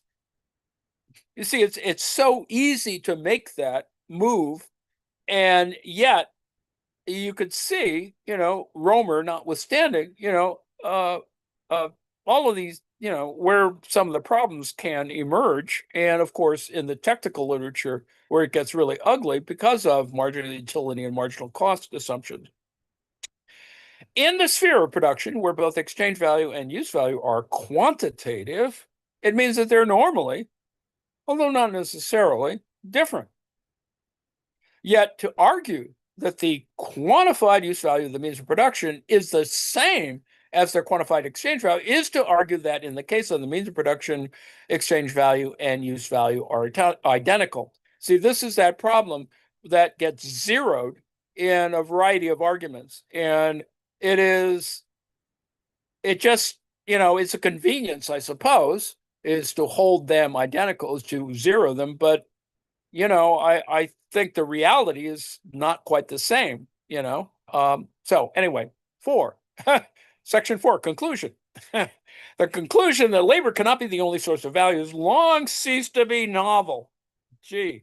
As well as being fundamental neoclassical economics, that conclusion has been asserted explicitly or implicitly, among others, Sraffa, Steedman, Bose, Hodgson, Romer, who I just mentioned, Wolf, Bandyopadhyay, and Carling, up through, and including 1984. What is novel about this proof is that it has been reached using Marx's fundamental logic.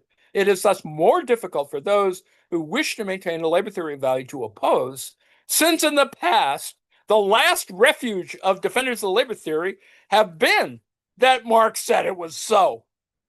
See, that's it's there because Marx said it was so. Now, I have shown that Steve Keen has shown that if Marx had properly applied his own logic, he would have said that it was not.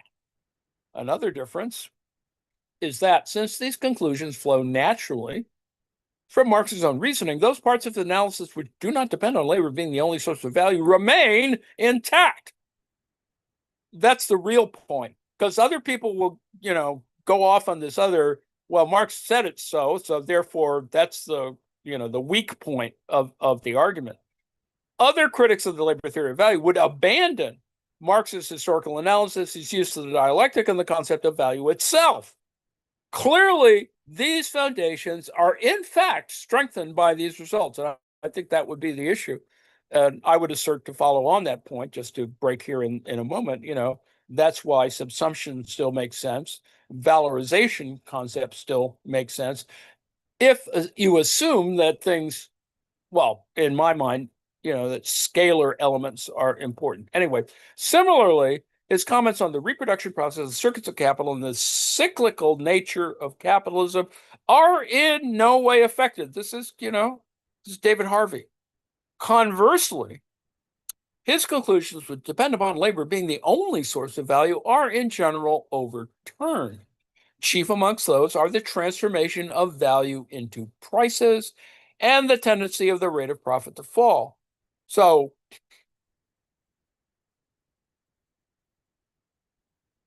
the transformation problem is derived from the propositions that labor is the only source of surplus value and that the rate of surplus value is uniform across industries, whereas profit is proportional to the capital expended on both labor, power, and commodity inputs. And you can see that in reality, I mean, that's fine in theory, but the reality, empirical reality is quite different.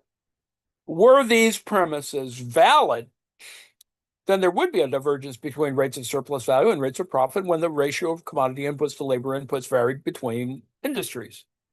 This carries the the productivity analysis further, and you can see how much math you could build on top of that, making that assumption. However, back to the text, the proof that every input to production can be a source of surplus value establishes that the rate of surplus value should tend towards uniformity across industries for the same reason that rates of profit should tend to be uniform, i.e., capitalist competition. Yeah, now you can see, let me break here for a second. You can see how and why neoclassical competition is privileged in a certain way, that's reified or abstracted in ways that are kind of unreasonable, considering how much irrationality is built into this, or how much asymmetry or irregularity or blah, blah, blah.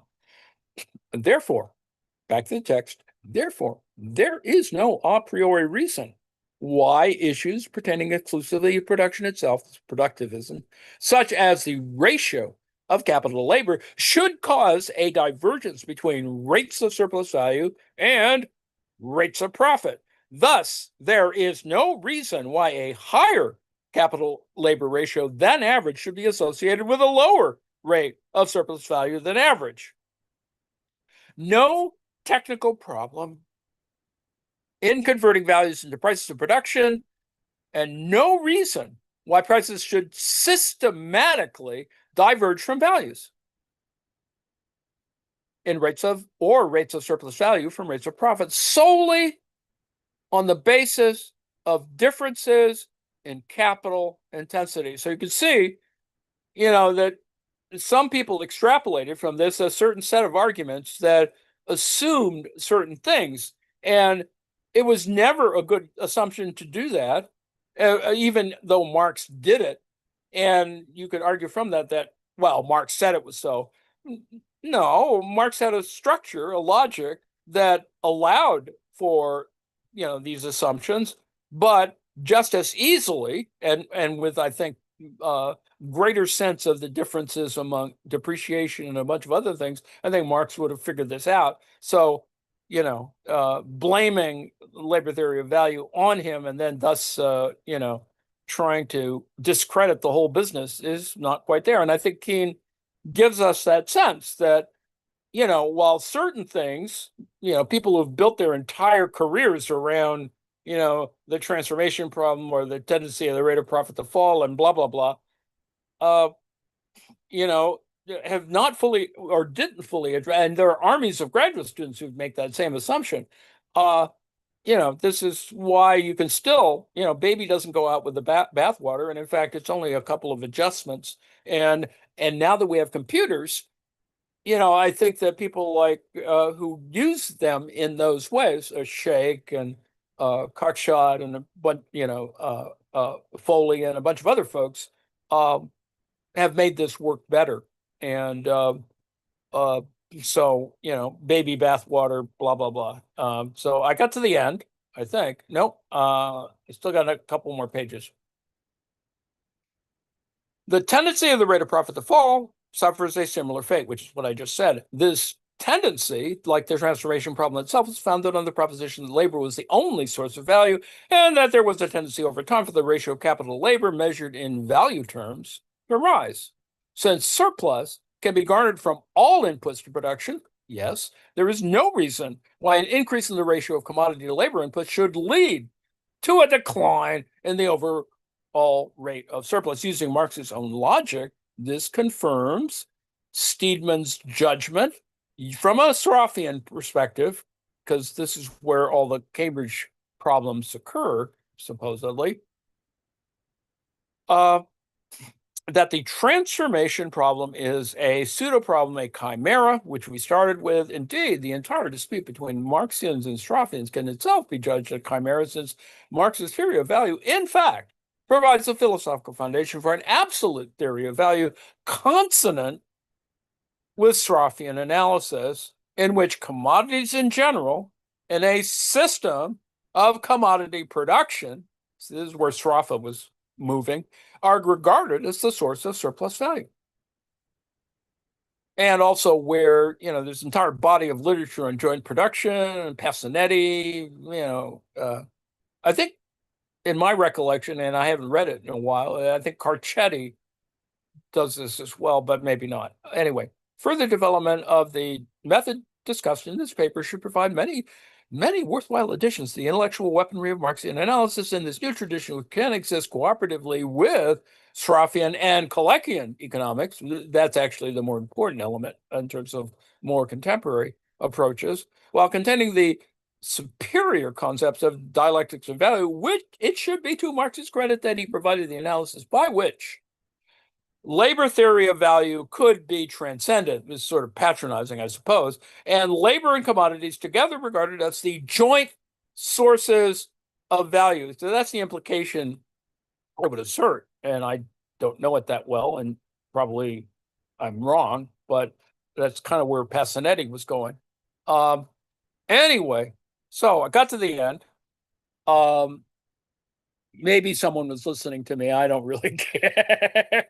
I will publish this. It may be the thing that I may reiterate, or I'll introduce a new thing on Wednesday. But I thought that I would get this out of the way because I actually looked at this before, and I didn't think that I could answer the analysis very well. And now I could see, after looking at this however many more times than when I first looked at it, that it makes more sense. I mean, it made sense in the first analysis, but now that I've read more stuff, it makes even more sense. And I think I can logically defend it, and I would, whatever, if I were challenged to do it, I think I could. Uh, as I said, I think that as an annotated point of view, that it needs certain concepts from accounting that need to be sort of worked through, and you would, if you had your army of graduate students, you could sort of work this out as an empirical problem that is worth working out. I mean, you learn stuff while you do it. It builds a model, it does the research, it creates, it builds the data set, whatever, and it does all those things. It can do all those things, and I think it's still a reasonable approach. And since Keene is coming at this not necessarily from a Marxist point of view, I mean, he's coming at it, no differently than when Samuelson was trying to figure this out and didn't, whereas I think Keene does. And anyway, so got to the end. What we've been looking at, for those who came in late, is an article from 1993 called Use Value, Exchange Value, and the Demise of Marx's Labor Theory of Value by Steve Keene. And it appears in the Journal of History of Economic Thought, spring 1993. So anyway, that's a citation. You may want to go further. And you can always send me notes, or do your own little video to refute the problem. But as I said, I think this moves the ball forward, and it moves it in a useful way. It, unfortunately, if you think about it in terms of the assumptions, it sort of invalidates a whole bunch of other people's research that they would get real angry about. But, the hell with them. Some of them are dead. So, but the ball still gets moved forward. And as I said, I had these minor objections that only came to my mind in looking at the Gabriel Rockhill work, which gives you a kind of long path to how I got here, but it's still an important path